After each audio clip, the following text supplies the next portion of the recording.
Bonjour et bienvenue dans un nouvel épisode du podcast On en parle, un cadre de libre expression où l'on parle des expériences et de nos vies.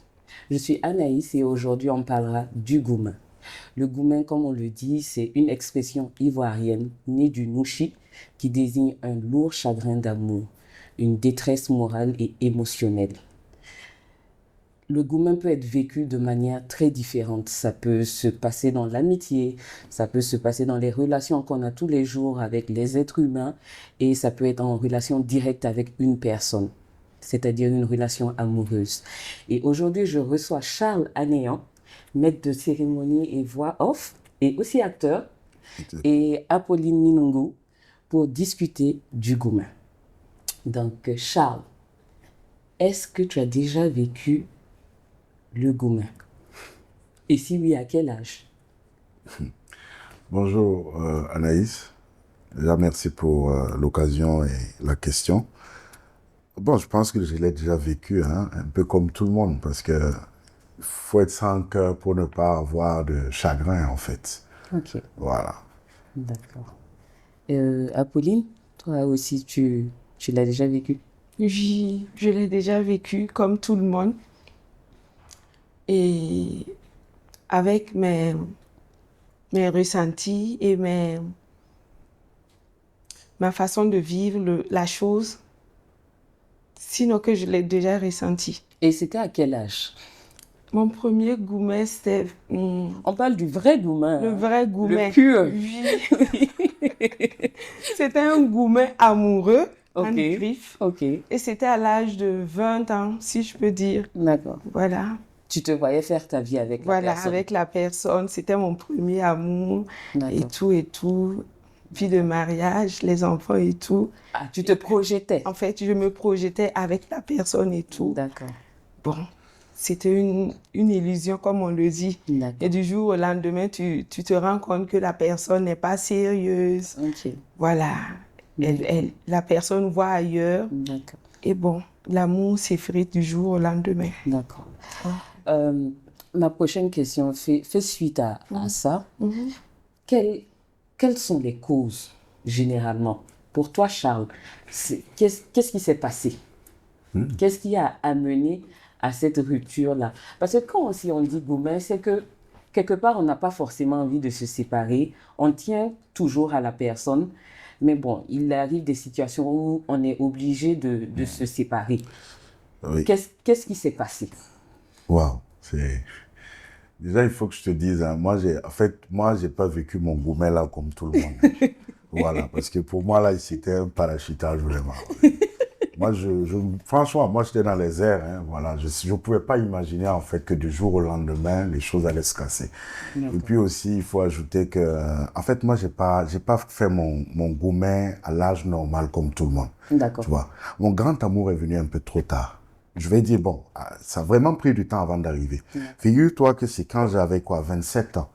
Ok. Voilà. Quand j'avais 27 ans que je l'ai quasiment rencontré, on va dire ça comme ça. On a fait quoi, un truc de 4 ans et demi, hein, quasi. On allait vers 5 ans. Voilà, et puis un coup, paf. Tu peux pas imaginer, parce que c'était vraiment une petite dépression que j'ai vécue. Je m'y attendais pas. Il faut croire que, en fait, il y a une incompréhension qui ne dit pas son nom. Tu vois, depuis le début, tu as tes principes et tes valeurs. L'autre aussi a ses principes et ses valeurs. Mais c'est le compromis, là, qui vous permet, en fait, d'avancer. Tu vois. Mais si à un moment donné de la machine, il y a un qui roule et une autre pièce de la machine ne roule pas, forcément, il y a panne. D'accord. Tu vois. Et pour moi, je pense qu'à un moment donné, les compromis étaient un peu plus dans un sens. Voilà. Bien sûr, je ne désavoue pas le fait d'avoir aussi ma part de responsabilité. Peut-être que j'aurais dû avoir une main un peu plus ferme, un peu plus tôt. Bon. Ok, d'accord. Donc, c'est un peu différent parce que vous avez quand même fait 5 années ensemble. Ça suppose que vous vous connaissez. Ça suppose que vous vous connaissez assez bien. Parce qu'on dit que quand on passe le cap des 1 an, il n'y a pas ce qu'on ne peut pas affronter. Oui. Parce qu'on estime qu'on se connaît un peu et que, bon, on peut cheminer ensemble. Mais vous, dans votre cas, ça a été peut-être une succession d'incompréhensions Voilà. qui a fait un gros nœud et à la fin, c'était irréconciliable. En fait, on peut dire ça comme ça. On peut dire ça parce que le changement, là, il est mutuel. Hein. Voilà. C'est dans les deux sens, en fait. Tu vois, et à un moment donné, quand tu as l'impression que ça ne change pas, ça ne s'arrête pas, au contraire, ça s'aggrave, tu vois. Et puis bon, tu sais, quoi qu'on dise, hein, dans toute situation, le mensonge n'est pas bien. Mais quand tu découvres certaines choses à un moment donné, c'est comme je dis, c'est un parachutage, en fait, quoi. Tu es carrément... Bon, mais c'est un peu ça. Ça t'a laissé Ouais. un goût très amer en Oui, bouche. oui. Mais je dois dire un goût assez intéressant. Ah ouais? Parce que tu apprends. D'accord. Tu apprends des autres. Voilà. Et tu sais en réalité que pour éviter en fait ces genres de moments-là, souvent il ne faut pas être très naïf en fait. Ok. Voilà. Il ne faut pas être très naïf, non. Ouais. C'est comme on dit, hein, la confiance n'exclut pas le contrôle. On n'a pas dit d'aller fouiller dans la vie de quelqu'un. Ah, j'en venais parce que si la confiance n'exclut Voilà. pas le contrôle, il faut Voilà. peut-être nous expliquer ça. Parce que ça veut dire qu'il faut fouiller un peu, remuer dans la vie de l'autre pour savoir si ce que la personne dit est vraiment ça ou pas. Bon, voilà. Bon, je reviens à toi tout à Ok. l'heure. Apolline, comment ça s'est passé pour toi? À quel moment tu as senti... Ah, on sent que c'est toujours lourd. On sent que c'est toujours En lourd. fait, c'est une dépression. Ça veut dire c'est une chute pachydermique, au fait. Wow. Avec l'âge, la naïveté et le manque d'expérience, tu meurs à petit feu pendant ce temps-là. Tu t'isoles, tu deviens pieuse même à la limite. Ça te rapproche de Dieu, comme on le dit.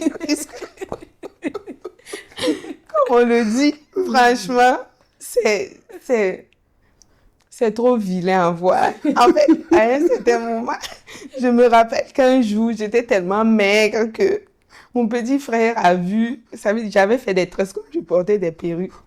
Que regarde, toi là, que si tu ne te lèves pas et puis tu manges bien, les gens vont penser que tu as le sida. Non, mais c'est quand même bizarre. Hein. C'est que tu as le sida, que lève-toi, tu vas te ressaisir. Et je dis, ok, j'ai compris. Et effectivement, quand il a fini de parler, je me suis mirée. Je suis rentrée dans ma chambre et puis j'ai vraiment vu, Pas moi. vraiment là. Reflet dans le miroir. C'était pas moi, en fait. J'étais devenue toute maigre. Et j'avais honte de sortir dehors. Puis quand la relation dure, Tout le monde connaît. voilà, la tout le monde personne. connaît la personne, les voisins et tout, tes neveux, tes nièces dans la cour et tout. En fait, tu n'as pas d'explication à donner. Tu as mal, Et normalement, tu ne devrais même pas avoir à fournir une explication. une explication. Que ce soit. Mais Dans nos cette sociétés, culture-là ouais, vient cette avec- culture, voilà, de demander d'après un tel. Et le beau, avec le temps, il faut que Cette tu... fameuse phrase. Cette fameuse phrase, et le beau, qu'est-ce qu'il devient? Et je me rappelle même qu'un jour, je sais pas, il y avait un compromis entre moi et maman. Et j'ai été ferme et je lui ai dit ce que je pensais. Elle me dit qu'avec cette fermeté, qu'avec cette personnalité, que c'est sûr qu'à cause de ça, que le gars est parti. Fallait pas. Elle a remué le couteau dans la plaie encore. Ouais. Pour après découvrir que non, il m'a dribblé, il est allé chercher une autre et tout. Et comment tu as découvert ça? Comment j'ai découvert? C'était pour cause de... Via sa grande sœur, D'accord. qui m'aimait très bien, Ok. qui m'appréciait et qui n'était pas d'accord avec ce que son petit frère a fait. C'est vrai que c'était son petit frère, mais elle n'était pas d'accord avec ce qu'il m'a fait.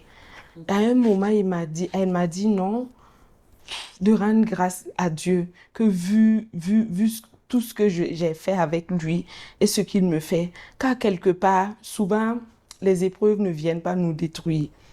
Ça vient Bon, quelque part pour voilà, nous fortifier. pour nous fortifier. Ça veut dire que Dieu nous réserve, comme a dit, Quelque chose de le mieux meilleur, devant. voilà, quelque chose de bon devant. Toi, Charles, Mhm. quand vous avez pris... Je suppose que c'est dans le commun accord que vous avez décidé de vous laisser. Non, hein? Ah, ok. Non. Moi, on m'a balancé de l'avion. Hein. Ah oui. Injecté. Non, on m'a injecté. Injecté. Et sans autorisation, sans On m'a parler. injecté. C'est-à-dire que, en fait, tu vois, à l'époque, j'avais fini par constater certaines attitudes qui n'étaient pas trop ça, tu vois. Mais je ne sais pas m'arrêter, tu vois. Le truc avec moi, c'est que quand je suis pas d'accord pour quelque chose, je sais pas faire semblant, tu vois. Voilà. Et je pense même qu'à l'époque, elle me reprochait beaucoup ça. Hein. Voilà. D'apprendre souvent à faire semblant. J'ai dit non, je peux pas. Moi, je suis né comme ça. Vous aussi de mon état, je peux pas, je suis cassé là. Tu vois. Donc, si ça passe pas, ça passe pas. Si ce que tu as fait n'est pas normal, laisse-moi te le dire. Tu peux pas être avec quelqu'un, vouloir passer le reste de ta vie avec cette personne et vouloir faire des choses qui sont contre nature ou qui ne sont pas normales et vouloir que cette personne, en fait, se taise sur la situation, même quand la personne constate, ah non, non, non. Ça passe pas. Ça marche pas comme ça. Alors que quand la personne est en erreur, à ça, tu sais masser. Hein. Ah oui. Donc, tu vois, en fait, la petite histoire, c'est qu'en fait, moi, personnellement, je pense que ma rupture a été préméditée de l'autre côté. Ok, elle a préparé. Oui, elle a préparé correctement sa rupture. Et même très bien, de la façon la plus romantique possible. Oh, oui. Je sens que tu as dégusté. Hein. J'ai dégusté. D'accord. Oui. C'est de là d'ailleurs même que j'ai appris à boire la Guinness parce que le goût était tellement amer. Okay. Ouais. Tu vois, par exemple, tu ne vois rien venir et puis, en fait, tu sens que la personne cherche un problème. Merci. Pour déclencher, en fait. Voilà. Tu vois, et la raison était tout à fait logique. J'étais dans ma raison. Même à toi, si on te l'explique, tu vas dire non, c'est pas possible. Le gars a raison. Voilà. On ne peut pas t'appeler pour venir. Je ne viens même pas sur mon choix. C'est tes parents qui me convoquent. Ok. On veut me voir pour une raison. Ok. Je suis en train de venir. Je t'écris. Ah, bon, écoute, il y a ta maman qui me dit de passer, elle veut me voir là. Donc, je suis en train de venir, tu vois. Et alors, la pluie se prépare. Moi, je suis sur une moto. Donc, du coup, je ne vais pas me faire battre par la pluie. Je n'avais pas d'impair. Donc, je dis non, dis-moi rapidement là, comment est-ce que je peux venir? Parce que si la pluie commence, dis-moi, je sers dans une station. Je ne veux pas arriver tout trempé devant tes parents. C'est pas joli. Tu es en ligne. Tu vois le message, mais tu ne réponds pas. On te revient encore, on te dit, bon, là, je suis en train de démarrer. Tu vois, j'avais 12 km devant moi. J'ai fait tous les 12, j'ai battu tous les 12 là. Lago, toujours en ligne, mais elle ne répond pas. Okay. J'arrive, non, on était en douche. Ok. Tu vois? Bon, là, laisse-moi te dire en réalité que je ne suis pas d'accord. Mais toi, tu étais en douche. Mais j'arrive à trouver que non, en réalité, Lago est calé avec une autre compagnie. C'est en train de causer tranquille. Tu vois? C'est-à-dire, on veut que je fasse semblant devant l'inconnu. C'est vrai que ça, c'est un peu difficile. Et on en reparle en seconde partie d'émission.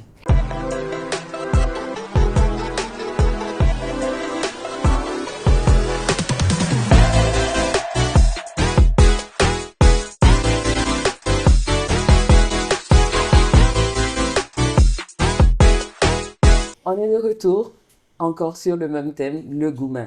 Et Charles nous racontait comment ça avait été difficile à gérer cette première rupture. Donc Charles, dis-nous comment tu as pris le fait qu'elle te dise « c'est bon, on arrête ». Wow. Et dans quelles circonstances ça s'est fait? Wow. Wow. Alors, tu vois, à l'époque, quand on m'a dit on arrête, c'est bon, je n'en peux plus. Personnellement, c'est comme si... En fait, tu vois, il y a le sol... Se dérobe. Merci, c'est comme s'il s'effondrait. Trouve. Voilà. Tu te demandes, en fait, est-ce que tu passeras le cap? D'accord. Tu vois? Mais c'est après que tu te rends compte qu'en réalité, non, il n'y a rien. Voilà. Mais je te dis, moi, quand on m'a dit au revoir, quand on m'a dit c'est bon pour la relation, on m'a fait ça bien. Parce que quand je dis qu'on m'a fait ça bien, Lago m'a quitté le jour de son anniversaire. Ok. Ouais. Les termes, qu'est-ce qu'elle a employé comme terme? Parce que généralement, quand on veut libérer quelqu'un, généralement on te dit « Ah, tu es trop bien pour moi ». On commence, c'est des petites phrases warning qui font que tu soupçonnes la suite de la phrase. Quand on commence par « tu es trop bien pour moi », ah, je pense que quelqu'un d'autre fera ton bonheur. et tout. Quand on te dit ça, tu sais déjà qu'on est en train de te libérer. Mais toi, dans ton cas, tu dis que ça a été prémédité. Ça veut dire qu'elle a travaillé toute la rupture. Oui. De telle sorte à ce que tu sois dedans et de manière inattendue. Oui. Mais sauf que moi, j'ai pas eu droit à ces... À ces jolis mots. cette romance de feuilleton là. Tu es trop bien pour moi. Non, hein. Moi, c'était 14 morts, 12 blessés. Ça veut dire, on me dit, non, depuis que je suis avec toi, tu n'as rien fait pour moi. Ah. Dans 4 ans, hein, 4 ans, on parle de 4 ans poussés, on rentre dans 5 ans. Tu n'as jamais rien fait pour toi. Oui, d'accord, mais tu es dedans quand même. 4 ans. On dit, en réalité, il n'y a pas de possibilité, il n'y a pas d'ouverture. Mais tu vois, en fait, je tais certains termes parce que c'était vraiment pas joli, tu vois. Pour pas mettre... Tu t'es senti dénigré quelque part. En fait, je me suis senti très, très, très insulté. Et toi, Apolline, pour toi, c'était différent, c'était une cause d'infidélité. Mais est-ce que c'est lui qui a mis fin à la relation pour aller être avec quelqu'un d'autre, ou est-ce que c'est toi qui as décidé à un moment donné que ça ne t'arrangeait plus et que tu allais laisser tomber? Et est-ce que à un moment donné, le monsieur est revenu? Parce que c'est important. Dans l'estime de soi, quand on te laisse tomber, après la personne peut-être se rend compte que bon, c'était quand même une fille bien, je vais revenir. Même si tu veux plus te remettre avec la personne, ça booste quand même un peu ton estime de toi. Effectivement. Après, en fait, c'est comme s'il avait... Il a enceinté la fille, au fait, qu'il ne voulait pas. Au départ, il m'a dit qu'il ne voulait pas de la fille, que même si je refusais la relation de continuer avec lui, il n'allait pas se remettre avec la fille parce que c'était juste un accident. Je dis, waouh, un accident. Imaginez un qui...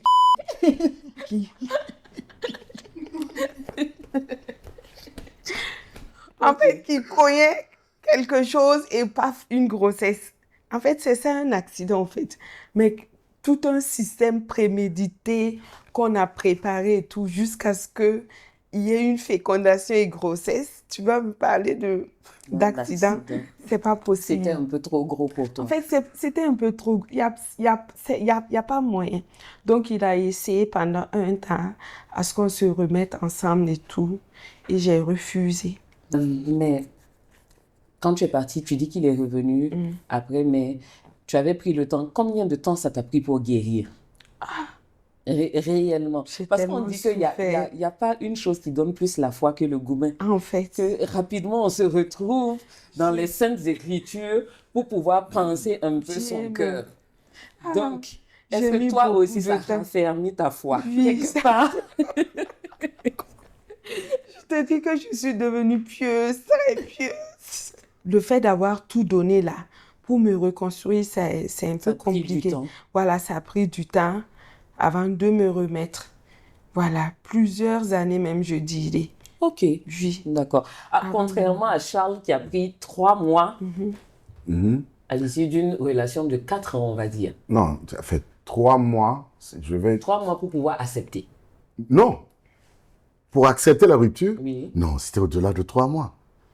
C'était au-delà de 3 mois. En fait, je l'ai revu pour la première fois après la rupture là, 3 mois après. Mais ça faisait toujours mal. Ça faisait toujours mal, bien sûr. Ça faisait vraiment mal. Voilà. Mais il faut croire en fait que le jour là, en la voyant, il y avait tu vois, il y a une sorte d'aura derrière la personne quand vous êtes ensemble, tu vois. Mais après, quand je l'ai revu, c'était sans cette aura. Ça dit que tu sais, quand tu aimes quelqu'un là, même ses défauts physiques, pour toi, tu trouves de la beauté dedans. Tu vois? Mais par contre, les 3 mois après, quand je l'ai vu, je décelais facilement ses défauts physiques. Mais non.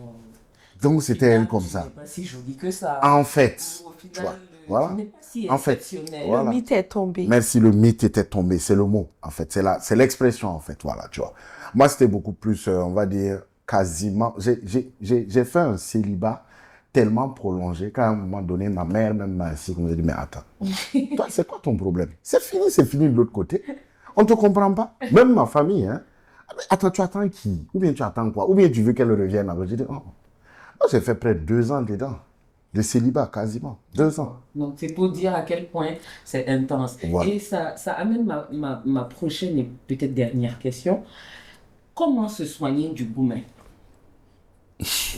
Parce que toi, tu me parles de 1 à 2 années. Elle aussi, elle me parle de quelques années pour pouvoir peut-être imaginer même se remettre avec quelqu'un d'autre. Ça prend beaucoup de temps. Comment on se soigne de ça? Ou est-ce qu'on doit accepter vivre la douleur? En fait, c'est ça. La vraie question. C'est à moi, mais après. Bon, c'est à vous. Bon, moi, je dirais, il faut s'occuper. Ok. En fait, le gourmet proprement dit, c'est si tu es figé sur la chose. Mais si tu occupes ton esprit à autre chose, comme a dit, tu occupes ton esprit à autre chose, tu ne ressens pas tellement la chose. Voilà, c'est peut-être quand tu vas te retrouver seul face à toi-même ou la nuit, voilà. Sinon, en journée, tu es occupé et tout. Ou bien, il y a des moments de solitude ou des moments où certaines habitudes que tu vivais avec la personne qui reviennent. Sinon, quand tu t'occupes, et le temps aussi fait son effet, tu t'occupes, tu pries, comme je dis. C'est très important. Et Apolline, moi, j'ai une question. Mhm. Quand vous vous êtes laissé, Mhm. la personne qui a suivi après lui, comment ça s'est passé? Est-ce que c'était dur de recommencer à causer avec quelqu'un d'autre ou ça s'est fait naturellement?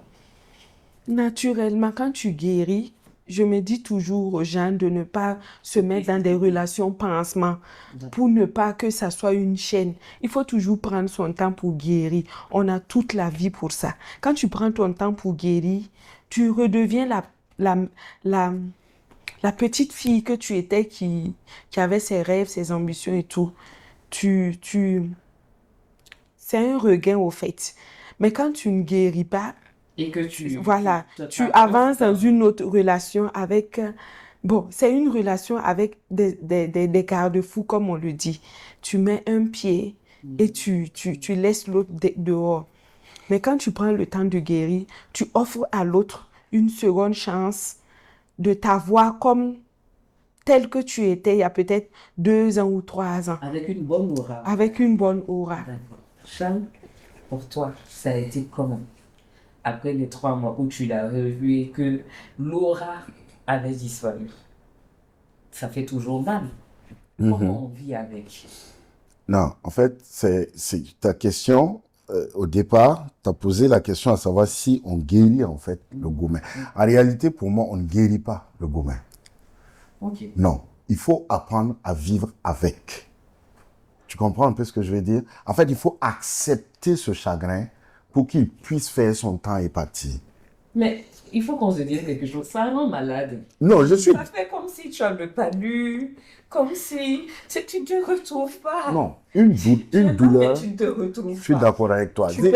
Tu perds l'appétit. Tu perds tout. Tu maigris. Et le pire, c'est que tu ne peux même pas expliquer pourquoi tu n'as pas fait. Si tu peux aller dire à ta mère, ah, toi tu manges aujourd'hui, mais pourquoi toi tu manges pas à cause d'un garçon? Et puis tu pleures sur le... En fait, c'est peut-être là qu'on fait un amalgame, hein, les gars. En fait, je dirais peut-être que votre façon à vous, les femmes, de vivre le gourmet fait une ouverture, tu vois. Mais tu vois, généralement, nous, les garçons, on a... Vous pleurez aussi. Ça peut arriver. Non, je ne les nie pas. On extériorise en fait. Voilà. En fait, ça peut arriver. Okay. Je ne désavoue pas le fait que ça m'est arrivé souvent, hein, de pleurer. Un homme, ça pleure. Ok, super. Voilà. Il faut ne pas avoir un cœur. Faire en cachette. En cachette, en fait, voilà. C'est ça le Derrière truc. ses lunettes. Voilà. Bon, non, pas derrière les lunettes. Non, mais franchement, moi, j'ai pris ça comme ça. C'est vrai que ça a été difficile parce que après j'avais du mal à faire confiance encore aux autres filles. Dès que je les voyais, je cherchais en fait les nouvelles qui m'abordaient ou bon, pas qui m'abordaient. C'est-à-dire quand le contact commence à s'établir et que tu sais qu'il y a une possibilité qu'il y ait quelque chose entre vous, malheureusement, moi, je foutais tout en l'air dès le début parce que j'avais tendance en fait à chercher les défauts de l'autre à la nouvelle. Rapidement, et puis tu veux trouver avant qu'on te fasse le coup encore. En fait, tu vois. Et tu te rends compte à la fin de tout ce machinisme-là qu'en réalité, toutes les femmes sont des femmes. Elles ne peuvent pas être différentes. Elles ont les mêmes caprices, elles ont les mêmes chichis. Sauf que certaines ont dépassé un peu le niveau. Voilà. Il y en a qui deviennent un peu plus matures avec le temps. Il y en a qui le gardent, même dans le mariage. Son dernier, même à 19 ans, 20 ans, 30 ans. Mais elle a les mêmes caprices d'une fille de 18 ans. En fait, ça varie. Voilà. Mais personnellement, moi, en tout cas, pendant 2 ans, j'ai eu du mal à me mettre avec quelqu'un. Après, j'ai réussi à me mettre avec quelqu'un. Voilà. Et c'était quand même assez, bon, je vais dire, c'est pas aller loin. Ok. Parce que, en fait, je n'étais plus dans une relation. Non, je maîtrisais trop le game. Oh, mais Tu vois. on va dire, peut-être sur une note de fin. Tu as réussi à guérir de ce gourmand. Naturellement. Naturellement. Parce que même demain, si je la croise, je vais me mettre à rire. Parce qu'en réalité, il faut le dire, hein. Personnellement en tout cas, je pense qu'on n'était juste pas fait l'un pour l'autre. C'est tout. D'accord, avec le recul. Oui, on n'était juste pas fait l'un Et pour s'il y l'autre. avait des choses à changer, est-ce que tu referais autrement? Autrement quoi? Autrement, même toute la construction de cette relation. Si on te ramenait 5 ans en arrière, est-ce qu'il y a certaines choses que tu changerais? Non. Tu resterais tel quel? Tel que j'étais. D'accord. Parce que je sais qu'à l'époque, l'effort personnel que j'ai fait sur moi pour que cette relation marche, c'était quasi inadmissible même pour la gente masculine. Ok, d'accord. Bah écoute, on va rester sur cette Il n'y a note-là. pas de souci. Et Apolline, qu'est-ce que toi, tu peux nous dire en note de fin? Après, on peut se soigner du gourmet. On peut arriver à guérir de ça. Mais est-ce qu'on peut redonner sa confiance encore en quelqu'un d'autre? La confiance, dès lors qu'elle est brisée, même recollée, elle ne sera plus aussi lisse, comme on le dit. D'accord. Voilà. Il y a certaines choses, certaines leçons dont on va tirer. Et ça va nous permettre de grandir et de restaurer nos principes de vie. Ok. Voilà, on ne va plus se mettre à croire benoîtement tout ce qu'on nous dit. Ok. Et avec l'âge, tu refais certains principes. Voilà, les principes de vie que j'ai actuellement ne sont pas ceux que j'avais Il y quand a j'avais 5 20 ans, ans. oui. Voilà, il y a 5 ans. Donc, Ça remet beaucoup de ça choses remet en beaucoup perspective. voilà, en perspective. Et puis, ça te réapprend à mieux Voilà, vivre. à mieux vivre. D'accord. Voilà. Donc, il y a des choses qu'on ne pourra plus te refaire, par Voilà. exemple. Non. D'accord. Je pense que c'est pareil pour Charles. pareil. Non, Il y a des choses, déjà, tu sens les petits warnings, tu gagnes temps, c'est ça? Naturellement. D'accord. Naturellement. Bah, merci beaucoup d'être venu Merci. discuter de ce thème qui est très important parce que ça parle aussi de la dépression morale et de la santé mentale. On n'en parle pas très souvent parce que c'est un peu tabou, mais comme on le dit, le gourmet rend malade. Donc à bientôt pour d'autres émissions. Merci.